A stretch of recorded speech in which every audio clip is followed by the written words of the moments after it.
On en vient maintenant à la 6e édition du FEMUA, le Festival des musiques urbaines d'Anoumambo, qui s'est ouverte ce vendredi.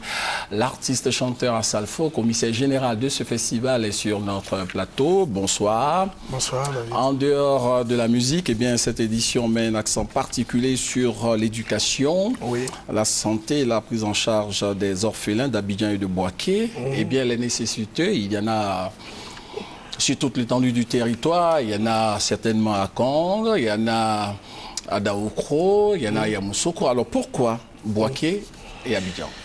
Ben écoutez, je crois qu'aujourd'hui, c'est toute la Côte d'Ivoire qui est concernée par les actions du Magic System. Donc si on a choisi Bouaké, c'est la nécessité, c'est-à-dire avec tous les dossiers que nous avons reçus de tous ceux qui sollicitaient une aide, et il y avait une urgence du côté de Bouaké. On a trouvé nécessaire d'intervenir pour la pouponnière de Bouaké, et après on pourra faire pour ceux qui peuvent encore attendre. Voilà.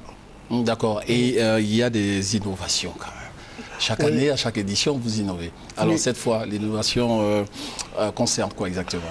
Mais cette fois, l'innovation, c'est le fait de décentraliser la scène du FEMUA, parce que auparavant, c'était seulement qu'à Anoumambo. Nous avons envie aussi que les autres communes du district d'Abidjan puissent en profiter, et pourquoi pas la Côte d'Ivoire plus tard, toute la Côte d'Ivoire. Donc on va essayer, en décentralisant une des scènes du FEMUA à Abobo.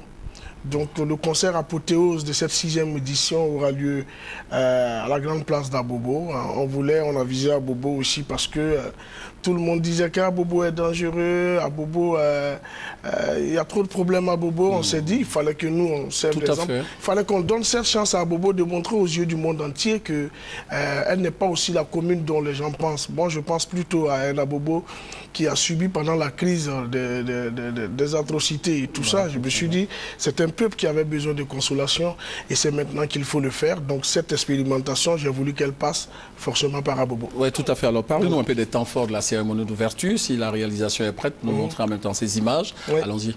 Ben, c'est une cérémonie d'ouverture qui s'est bien passée parce qu'on a reçu le parrain dans une liesse populaire accompagné du ministre de la Culture. Nous sommes allés sur le site là où nous allons construire la nouvelle école maternelle pour le présenter au parrain. Et en tout cas, c'est toute une population qui est sortie pour cette cérémonie d'ouverture qui, une fois de plus, vient mettre Anoumambo à la lumière du monde entier, aux yeux du monde entier. Voilà. Tout à fait. Et les artistes qui viennent de l'extérieur, leur profil, il s'agit de qui exactement? Ben, vous savez, la programmation du FEMUA a toujours été panafricaine parce que la Côte d'Ivoire est une terre d'intégration et une terre de brassage. Et nous avons beaucoup de communautés ici. C'est pourquoi nous tenons compte de ça pour faire nos programmations.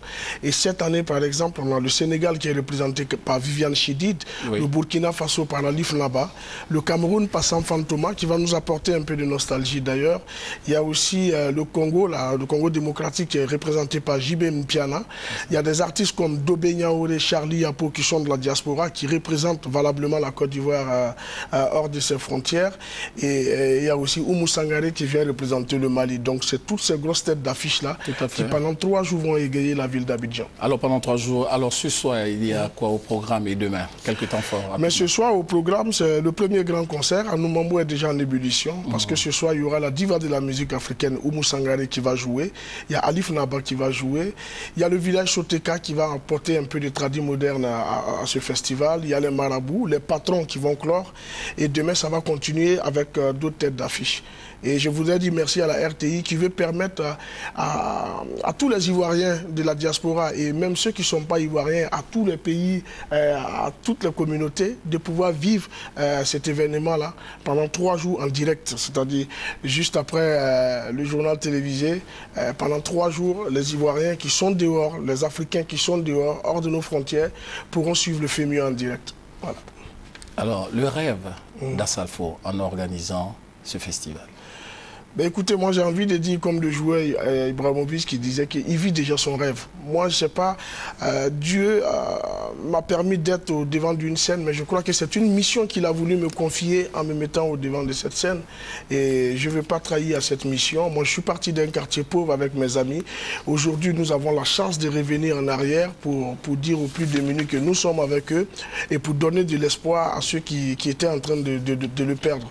Donc c'est un rêve que nous sommes en train de réaliser, parce que notre rêve, c'était de pouvoir un jour aider. Et aujourd'hui, nous sommes en train de le faire, même si nous sommes à un petit degré. J'espère que dans le futur, on pourra faire plus que ce que nous faisons maintenant. Merci donc d'avoir accepté notre invitation à Safo. Merci beaucoup. Merci.